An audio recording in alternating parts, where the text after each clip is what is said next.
UI UX শেখার জন্য আপনার আর্টিস্ট হওয়ার দরকার নাই, কিন্তু আপনার কালার কম্বিনেশন, টাইপোগ্রাফি, কোথায় কোন ফন্টটা ইউজ করবেন সেগুলো আপনাকে ভালো মতো জানতে হবে।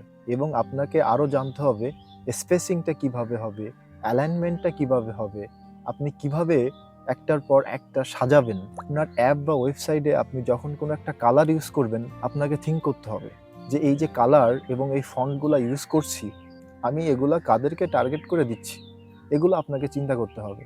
যখন আপনি ইউজারকে ভাববেন, ইউজারের কথা মাথায় রেখে আপনি একটা কালার, একটা ফন্ট আপনি নিবেন, তখন জিনিসগুলো আরও মিনিংফুল হবে। চোখে ভালো লাগার পাশাপাশি ডিজাইনের রিডেবিলিটি আছে কিনা সেটার দিকে ফোকাস করতে হবে। আপনি সুন্দর একটা ইউআই ডিজাইন করে দিলেন, কিন্তু সেটা রিডেবিলিটি ঠিক নাই, সেটা আপনার ইউজারের পড়তে কষ্ট হচ্ছে, তার মানে আপনার কাজটা 100% হলো না। এগুলো মাথায় রেখে আপনি যখন একটা ডিজাইন করবেন, দেখবেন আপনার ডিজাইনটা খুবই সুন্দর এবং মিনিংফুল হচ্ছে।